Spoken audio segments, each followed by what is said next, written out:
2 days ago, I came home from work and I was online when the news came out that Robin Williams had taken his life. Needless to say, I was quite upset, shocked.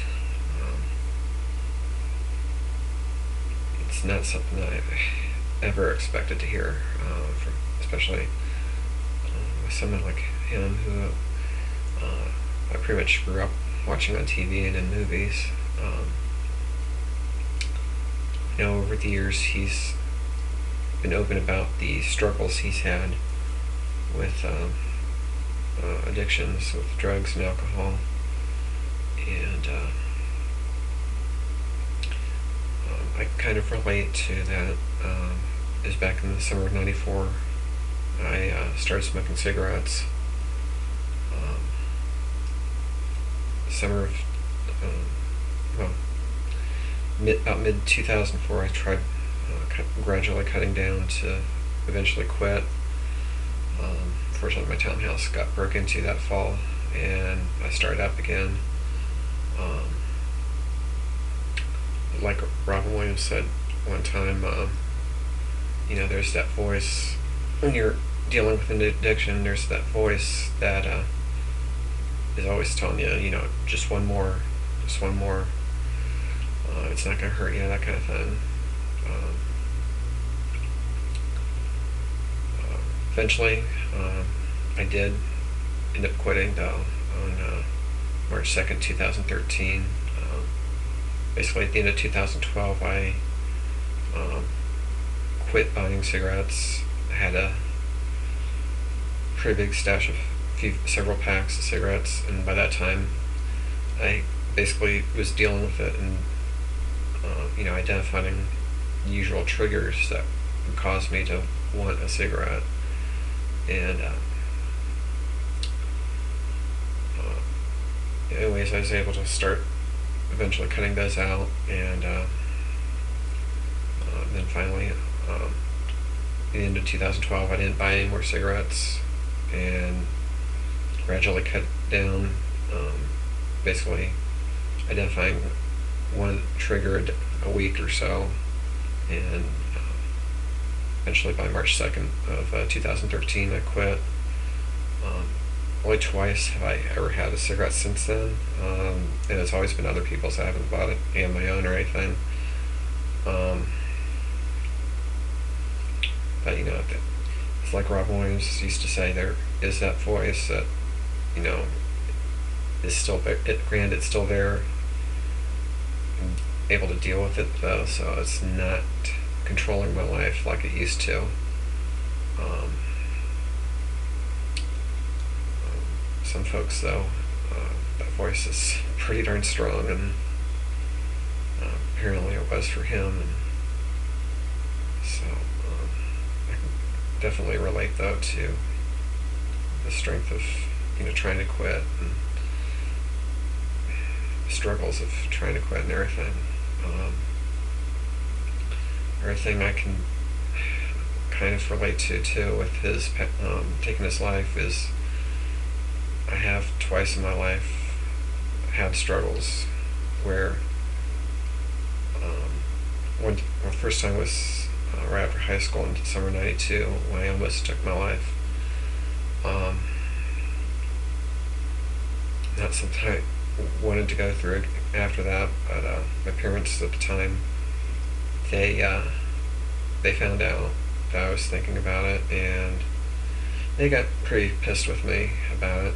And the thing to realize with my parents is they were at the time pretty controlling and overbearing at times. But getting pissed with someone that's thinking about taking their own life, that's not necessarily the best thing to do. Because they actually made me feel worse than what I already was. But I got over that, what I was going through at that time. And then in the summer of early 1999, I got laid off from work for my first job out of college, and was right after a major fight with my parents and my family, and we weren't speaking to each other. So here I was, truly out on my own in the world with no support or anything. And I went through a major depression that summer, and it did end up going to a point where I made an attempt on my life, which I can only call a miracle that I'm still here.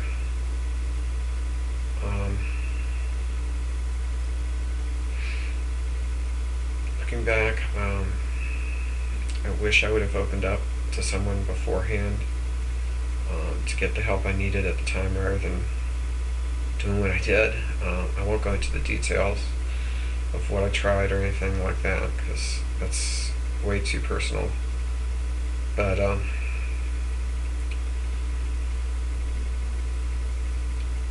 thankful every day that I am still here. I look around my life, all the things that I would have missed out on, the friends I've made, getting on good terms with my family, some of the places I've seen in the world, that kind of thing. And if I would have succeeded that day in late 1999, I wouldn't have had all those experiences that I'm thankful for now. And granted, I'm never gonna go get that bad again. If I ever do get like that, I guarantee I will be talking to someone, because it's not, when you get to that point in your life where you think about ending your life, it's you truly feel alone. And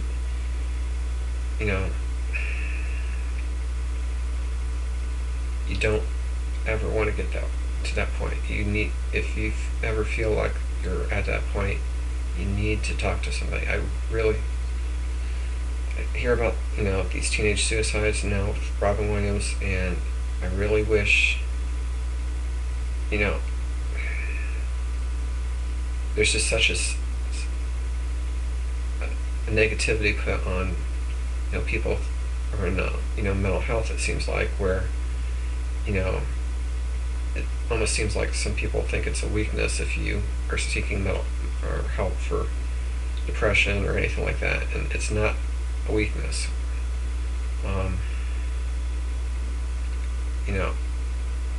There's no shame whatsoever in getting help for dealing with that kind of depression or anything, because no one should ever get to that point where you're thinking about or attempting to take your life.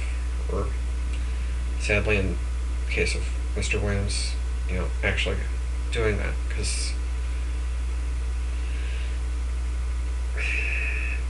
getting to that point, it's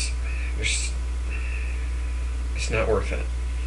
You have so much going for you that you may think that you can't go on, but you never know what is right around the next corner. You don't know. And looking back, I'm glad now that I am still here, because like I said, there's so much that I would have missed out on. So please, if you're going through struggles like that, or someone that is, get the help that's needed. Don't joke around about it. Don't mask it or anything like that, because it's hard to tell what is going on and what might set the person off that's thinking about going through with that.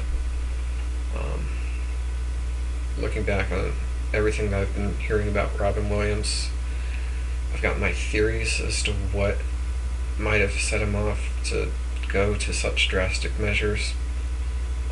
I won't mention them here in the video, but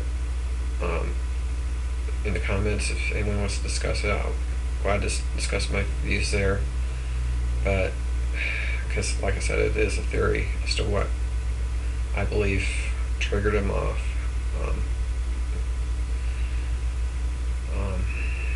but for him, it was I grew up watching him on More Community when I was a kid. As a lot of people did, and then because sometime in high school, Good Morning Vietnam came out on TV, and so I knew he was in movies and on TV and stuff growing up, and I got to college, and we had a total student development group program for freshmen that basically helped freshmen make that transition into college and everything. And our group that I was in, for some reason, even though I was a computer science major, they put me in with a faculty member who is a political science professor. But I think the reason for that was one of the first things we did in our group was we watched Dead Poets Society. And if you ever watch the movie, these kids in the school were coming from a strict background and upbringing and everything, basically like what I was. And Robin Williams was brilliantly played Professor Keating, who basically inspired these kids to think beyond the normal, basically break the boundaries, seize the day, carpe diem, and see the world around them. And that movie spoke so much to me at that time, because it was one of those factors that helped me to overcome my strict upbringing and the overbearing family background that I had, and basically see the world around me and find my true self, not let myself get molded into what my parents wanted. So I do think that movie came into my life at just the right time when I needed it. Of course, all through college, Hook, Aladdin, Mrs. Doubtfire came out. There's been others that have come out since then. 1 Hour Photo was awesome. One of my favorite movies that he did in terms of dramatic roles.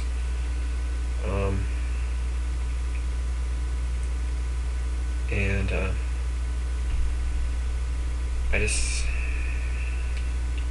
I'm still not fully accepting that he's gone. Even though everywhere I look on TV or online, they're talking about his passing and everything. I know for me, I'm struggling. Like I said, I have a theory as to what might have caused him to take his life, but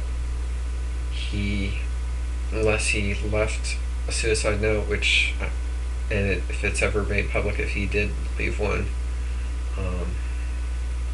unless that happens, we'll probably never know, which is really difficult for me to deal with, because he was one of the few. There's a lot of celebrities I would like to meet, but Robin Williams is one of the few who I would have loved to not only meet but have some time, one-on-one to just discuss the life, the world, and everything. Because there were times when he was as down to earth as he was funny, and him, Bob Ross, Fred Rogers, Mr. Rogers' Neighborhood, and George Carlin. Those four, to me, I would have loved to have had some one-on-one time to just hang out with them and talk, or in case Bob Ross paint. Fortunately, the other three, they've passed on, and which that I've been able to accept and stuff. I mean, someone passing away is one thing. It's just when someone, the whole thing that Robin Williams took his own life. That's just, I'm still trying to grasp that. I know last night I was watching doing dishes and watching his show Weapons of Self-Destruction on HBO, and still have it saved on my DVR from when it first aired. And it's just one moment, I'm laughing at his jokes and everything, and next I'm feeling down because he's gone, and there's no way anyone's ever going to be able to replace him.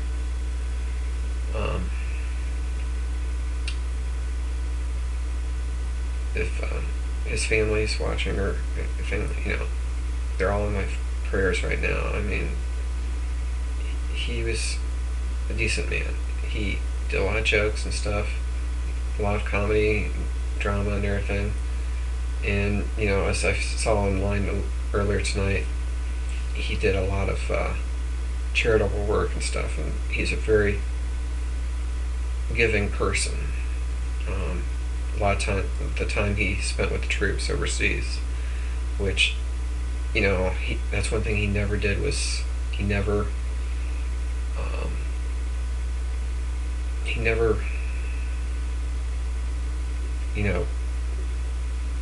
broadcasted it or made it like, oh, look at what I've done and everything. He just did it. He went out and did it, which is what charity should be. You shouldn't be doing it for status or showboating for the fans or media or whatever. He just went out and gave to people, and he's going to be missed. It's going to be a long time before his fans, myself included, are able to fully comprehend what happened. So the other night I was watching a clip from when he was on inside the actor's studio, and one of the questions he was asked at the end of the show was, if heaven exists, what do you want to hear God say when you get there? And he, without batting an eye, said, they're seating up front. So, Mr. Williams, hopefully you got one of those front row seats, and you're going to be missed. And thank you for all of the entertainment and everything you gave us. No one's ever going to be able to take your place.